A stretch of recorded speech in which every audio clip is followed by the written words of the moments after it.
Sydney is, I think, at his base level, he's an outsider in comparison to most of the characters in this film, and he's a talented artist, a musician, and he's somebody that's always, I believe, always had to have a bit of a chip on his shoulder just to protect himself and protect his personality and the things that he does care about.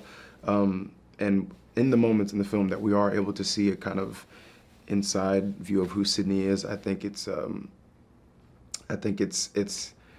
it goes by so quickly just because based off of the conversations Damien and I had about him, we don't want to ever give off too much about Sydney. I think it's fun when an audience gets to kind of try to figure out who this person is.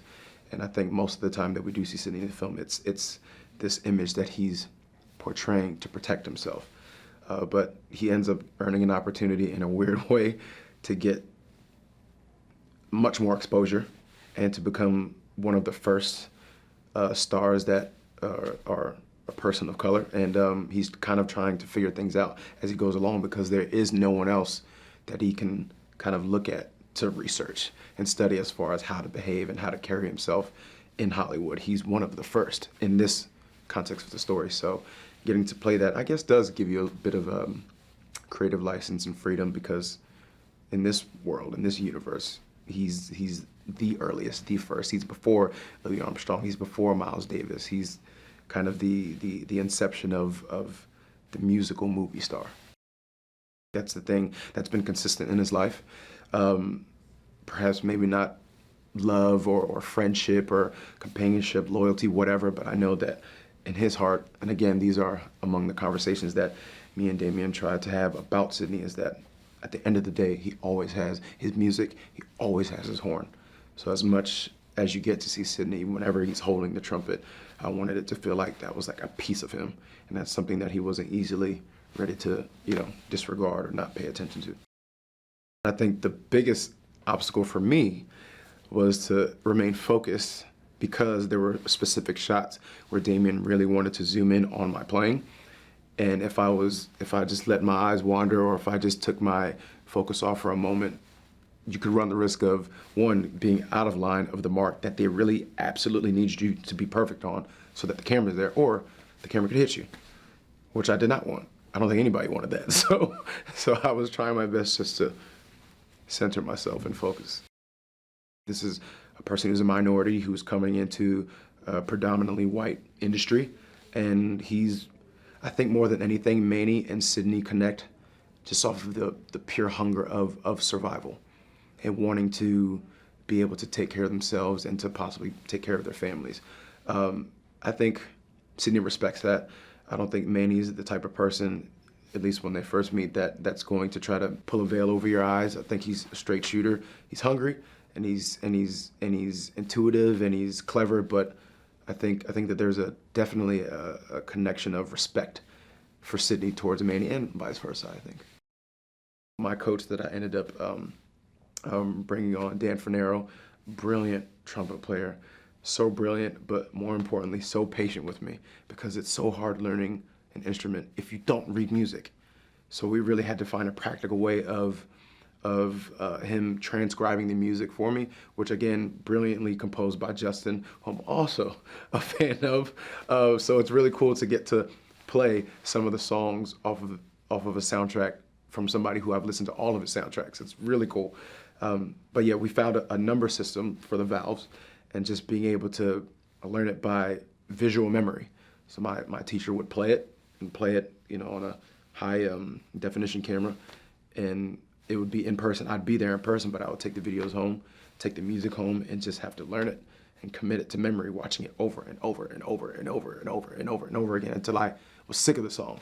And then also being able to understand the breath. When you're playing any brass instrument, any wind instrument, it's really hard to hit certain notes and not breathe. Breath is everything. So you see guys that'll be up there hitting those squeals and then they can just jump back into like another note without taking a breath. Impossible. And my teacher, or Dan, has been playing 30 plus years, and you can see when he's hitting a note that it still takes so much out of him. So I think that type of preparation was important because then it enabled me to, we're talking about creative license, being able to adjust how much difficulty I wanted to express playing these songs, because Damien wanted Sydney to be like once in a lifetime type of talent. Like he's able to hit that high C or that transition with half a breath, where the average player would need a breath and a half or 2 beats of breath. He can quick back into it again. So to be able to fine tune it, you have to learn everything. Actors want to be challenged and they want to be able to showcase an arc. I think if you're playing something one-noted, it would be easy to become bored and less enthused about coming to work every day. But again, to kind of piggyback on the prior question of why I took on the job, is because one, I was getting to surround myself with artists that I really respect, and that I've watched since I was young. But being introduced to new talent as well, and just getting to be involved in something that absolutely needed to be achieved, or could only be achieved with a team effort. You know, it's easy to jump into something and you have like one star and it's like, well, it lives or dies on that one person. But having a machine where every small piece of equipment needs to work in unison for it to be successful, that's kind of like cool. Like I'd like to be just that little piece right there that helps that piece, that helps that piece, that helps that one, so that we make something beautiful. It's like an orchestra. It sheds light on what we're seeing in real life. I think that it's the opportunity for diversity to be able to bring new aspects and new stories to the limelight, and I think we get a piece of that in the scene where, you know, they're like, oh, what we're hearing, there's a heightened interest in Negroes in films and things like that. I think that can literally be mirrored to the transition of making a conscious effort to tell different stories by different people from different walks of life. And it's just a showcase of what not to do, of not to just do it for the sake of, again, virtue signaling and for the novelty of it, and then tossing it aside and going back to what always works. I think it's always going to be of everyone's best interest to keep things interesting, tell stories that we haven't heard before.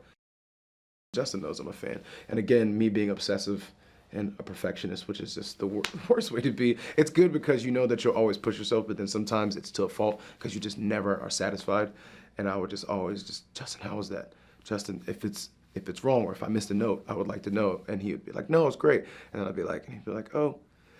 He understood, so he would always, if it was beneficial for the performance for him to fine tune one little thing, he would do so. But if not, he'd just be like, Jovan, just have fun, man.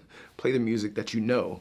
You've been drilling it enough with Dan. Have fun now. And then once I get to that place, I was right in my sweet spot.